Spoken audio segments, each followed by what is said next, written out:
कांग्रेस आज की नई मुगल है। जिस तरह से असम के मुख्यमंत्री हेमंत बिस्वा शर्मा अपने तीखे बयानों के लिए हमेशा जाने जाते हैं और यही वजह है कि भाजपा की चुनावी रैलियों में उनकी मांग लगातार बढ़ रही है। अपनी इस मांग के अनुरूप शर्मा ने कर्नाटक के बेलगावी में कांग्रेस पर जमकर निशाना साधा। एक चुनावी रैली कर रहे थे, उसी दौरान वो संबोधित कर रहे थे और उन्होंने कांग्रेस को आज की नई मुगल बताया है। उन्होंने कांग्रेस पर भारत को दुर्लभ करने का भी आरोप लगाया है। असम के सीएम ने यह कहा कि पहले मुगलों ने देश को कमजोर किया, अब कांग्रेस दोबारा भारत को कमजोर कर रही है। अगर कहीं राम मंदिर बनता है तो उन्हें आपत्ति होती है। आप क्या मुगल के बच्चे हैं? उन्होंने ये भी कहा कि भारत में ऐसे व्यक्ति की जरूरत है जो गर्व से कह सके कि मैं हिंदू हूं। शर्मा ने यह भी कहा कि असम में बांग्लादेश से लोग आकर हमारी सभ्यता और संस्कृति पर खतरा पैदा करते हैं। मुझसे जब पूछा गया कि आपने 600 मदरसे बंद कर दिए तो मैंने ये कहा कि मेरा इरादा सारे मदरसे बंद करने का है, क्योंकि हमें मदरसे से नहीं बल्कि स्कूल, कॉलेज और यूनिवर्सिटी की जरूरत है।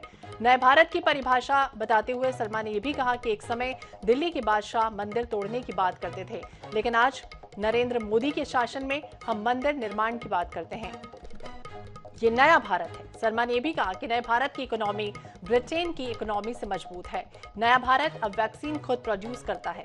आगे कहते हुए भी नजर आए कि आज का भारत जवाबी कार्रवाई में पाकिस्तान में घुसकर मारने की ताकत रखता है। इस नए भारत को हमें बचाकर रखना होगा।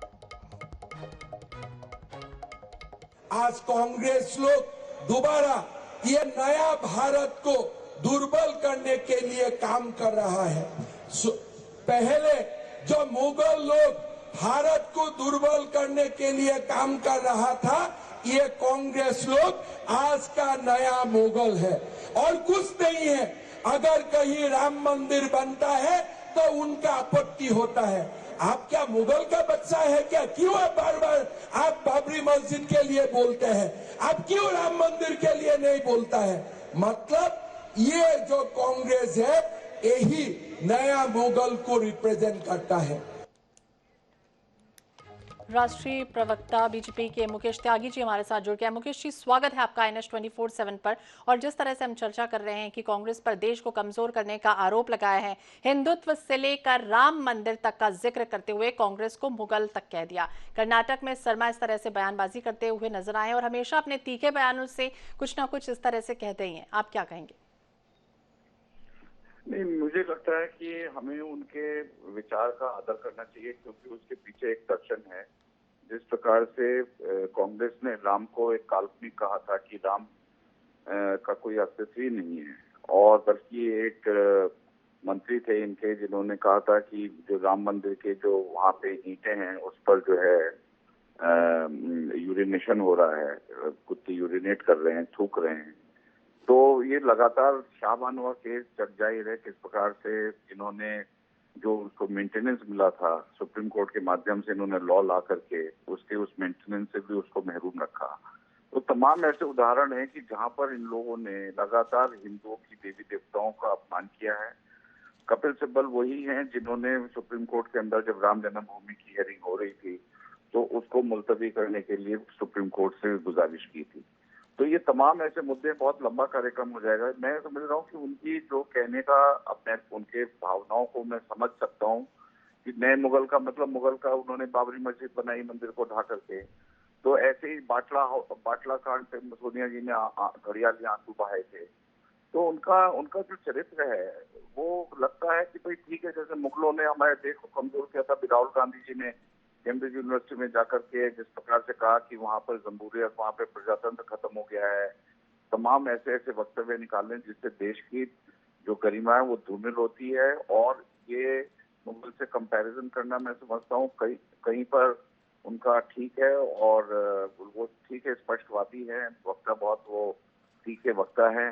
तो उनके अपने अंदाज में उन्होंने कह दिया कि नए भारत को खोखला करने का या दुर्बल बनाने की जो कोशिश है कांग्रेस की वो मुगलों जैसी है। ठीक है, जवाब ले लेते हैं। हमारे साथ अभिमन्यु त्यागी जी भी हैं, कांग्रेस के प्रवक्ता हैं। अभिमन्यु जी, आपका भी स्वागत है INS 24/7 पर। और जिस तरह से कर्नाटक में शर्मा ने तीखे अपने बाण छोड़े हैं, कहीं ना कहीं कहते हुए नजर आए कि मदरसों को बंद कर देना चाहिए, कांग्रेस पर देश को कमजोर करने का आरोप लगाया है, मुगल के बच्चे तक करार दे दिया, क्या कहेंगे आप? देखिए, भाजपा की जो राजनीति है, जो भी कोई भाजपा में आएगा उसे उसी हिसाब से रोल जो है जो उसे मिलेगा उसी हिसाब से उसे अपना वो किरदार को निभाना पड़ेगा। अगर वो नहीं निभाएगा तो उसकी वहां पूछ नहीं होगी। जब कोई नेता कांग्रेस पार्टी में रहता है तब वो अलग तरह से व्यवहार करेगा, क्योंकि कांग्रेस पार्टी की जो विचारधारा है वो ही देश की विचारधारा है। जो संविधान की आत्मा है वही कांग्रेस पार्टी की विचारधारा है। ये देश संविधान से चलेगा, ये देश कानून से चलेगा, ये देश किसी ऐसे आदमी के कहने से नहीं चलेगा जो हमेशा नफरत बोने का काम करता है, नफरत की फसल काटने का काम करता है और नफरत की जो पैदावार है उसे बेचने का काम करता है। जी मुकेश जी, आप सुन रहे हैं अभिमन्यु जी कह रहे हैं कि कहीं ना कहीं नफरत की बात करते हुए नजर आए। दूसरी तरफ उन्होंने ये भी कहा कि किरदार जिसका जैसा रहता है वो दिखाई देता है, वो नजर आता है। देखिए, ऐसा है कि इनका जो तुष्टीकरण की राजनीति है वो जग जाहिर है। किस प्रकार से इन्होंने, मनमोहन सिंह जी ने कहा था कि नेचुरल रिसोर्सेज पर अधिकार माइनॉरिटीज का है, और तमाम ऐसे उदाहरण हैं जहाँ पे इन्होंने माइनॉरिटी अपीसमेंट के लिए इन्होंने लगातार काम किए हैं। माइनॉरिटीज को लेकर के इन्होंने तमाम संविधान में संशोधन लेके आए हैं, उनके प्रति जिस प्रकार का सम्मान इन्होंने दिखाया, हिंदुओं के प्रति जो घृणा दिखाई है वो तो जग जाहिर है। अब राम को कहते हैं काल्पनिक थे राम, और फिर उधर राहुल गांधी जब देखते हैं कि चुनावी मौसम आ रहा है तो खड़िया जी आंसू बहाते हैं। फिर वहां पर जब पद यात्रा पे निकलते हैं अपनी जोड़ो यात्रा पे, तो वहां पे क्रिश्चियन जो वहाँ के पादरी है जिसने कहा था कि मैं इस धरती पे इसलिए नहीं जूते पहन के चलता हूँ ताकि इसकी गंदगी मेरे पैरों में ना आ जाए। तो ऐसे लोगों के साथ इनका गठबंधन है। वहाँ पे कहते हैं यूनियन ऑफ स्टेट्स, जो कि जो वहाँ के पंजाब के अलगाववादी तत्व हैं वो भी वही कहते हैं यूनियन ऑफ स्टेट्स। ठीक है, वो कॉन्स्टिट्यूशन के अंदर है।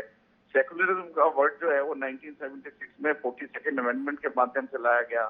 तो ये तमाम ऐसी इन्होंने एक्टिविटीज करी हैं जिससे कि तमाम हिंदुओं के प्रति तो इन्होंने घृणा का वातावरण प्रादुर्भाव किया है, और दूसरी तरफ जो है माइनॉरिटीज को, खास करके मुस्लिम कम्युनिटी को लेकर के ये जो बात कही अभिमन्यु जी से हम जवाब लेते हैं। अभिमन्यु जी, जिस तरह से बात की कि मदरसों को भी जो है वो बंद कर देना चाहिए आने वाले समय में, ये भी कहते हुए नजर आए कि 3000 मदरसों की संख्या है। क्या समझे, कर्नाटक चुनाव, विधानसभा चुनाव नजदीक है, ऐसे में वोट बैंक साधने की कोशिश या किस तरह का मैसेज देने की कोशिश कर रहे हैं मदरसों के नाम पे? देखिए, भाजपा की वहाँ सरकार है, इन्हें कुछ कार्रवाई करनी है, इनकी लाठी है, इनकी बहस है, ये कर दें। लेकिन मैं फिर कहता हूँ ये देश संविधान से चलेगा, गाल बजाने से नहीं चलेगा। ये जो नफरत की बातें करते हैं ये ज्यादा दिन नहीं चलेंगी, बहुत चल रही है। ये अभी हमारे जो भाजपा के साथी प्रवक्ता हैं, हमारे भाई हैं, वो कह रहे थे कि भगवान रामचंद्र के बारे में कांग्रेस का स्टैंड बता रहे थे। लगता है वो सब विश्वविद्यालय के छात्र भी हैं, क्योंकि राम मंदिर की जो पूजा अर्चना का काम जो चालू हुआ वो राजीव गांधी जी की देन है, शायद इनको जानकारी होगी। और इसके अलावा ये राम सेतु के बारे में बात कर रहे थे। खुद अभी हाल ही में केंद्र सरकार के एक मंत्री का बयान है, इस सरकार ने खुद राम सेतु का पौराणिक आधार रामचंद्र जी के समय का नहीं माना है, इन्होंने भी हलफनामा दिया है।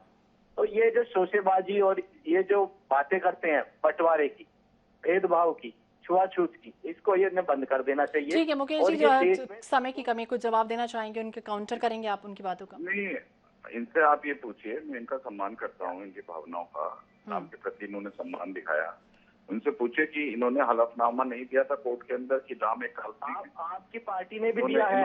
इन्होंने मैं कहना चाहता हूँ, दिग्विजय सिंह ने हिंदू टेरर का वर्ड इस्तेमाल नहीं किया था। हिंदू टेरर मतलब तमाम हिंदुओं के खिलाफ जो जिस प्रकार के बयान दिए गए हैं कांग्रेस के, मेजोरिटी होने के नाते यहाँ पे हिंदू माइनॉरिटी की तरह से रहते हुए चले आए हैं यूपीए सरकार के अंदर, और माइनॉरिटीज को प्रेफरेंस दिया गया है मेजोरिटी के ऊपर हर तरीके से, ताकि वो उनके वोट बैंक हैं। अब देख रहे हैं कि उनका वोट बैंक जो है, क्योंकि मोदी जी के प्रति सभी जितने भी मजहब हैं सब उनकी तरफ झुकाव है, तो अब उनको लग रहा है कि भाई कभी इधर जाऊं, कभी उधर जाऊं, कभी राम मंदिर जाते हैं, कभी जनेऊ धारण कर लेते हैं, कभी पादरी के साथ घूमते हैं। उधर देखिए ममता बनर्जी ने तारकेश्वर मंदिर ट्रस्ट की चेयरपर्सन जो है मुस्लिम को बनाया हुआ है। तो ये लोगों का चाल चलन है। फिर संविधान की बातें करते हैं, संविधान को तोड़ने मरोड़ने में आपका बहुत बड़ा योगदान है। इमरजेंसी देख लीजिए किस प्रकार से आपने संविधान की तार से उड़ाया। तो आपका तो इतिहास बहुत ही खतरनाक इतिहास है, और आप उसके बाद इतिहास खतरनाक है अभिमन्यु जी। देखिए, बाहरी शब्दों को अपने शब्दावली में रखकर बात जो झूठ होगी वो सत्य नहीं हो सकती। जिस तरह से भारतीय जनता पार्टी ने लगातार लोगों को गुमराह करा है, इस देश की जो संसाधन है उसका दोहन किया है। चुनाव के समय ये लोग वादा कर रहे थे कि 15 लाख रुपए देंगे, ये वादा करते थे 35 रुपए का पेट्रोल मिलेगा, ये वादा करते थे सिलेंडर 350 रुपए का देंगे, आज सिलेंडर 1100 रुपए का है, आज वही पेट्रोल 100 रुपए का है।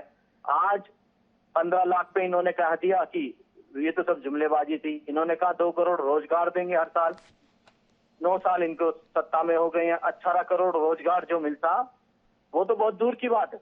उल्टा लोगों की नौकरियां चली गई, प्राइवेट सेक्टर में इंक्रीमेंट नहीं हो रहा है, आटा से लेके टाटा तक सब कुछ महंगा हो रहा है। सरसों ठीक का है, तो अभिमन्यु जी, बात हम कर रहे थे कि जिस तरह से असम के मुख्यमंत्री हेमंत बिस्वा शर्मा ने कहीं ना कहीं तीखे अपने बयान छोड़े हैं और उसके बाद आपने अपनी प्रतिक्रिया दी। बहुत बहुत शुक्रिया आपका बातचीत करने के लिए। मुकेश जी, आपका भी बहुत बहुत शुक्रिया बातचीत करने के लिए।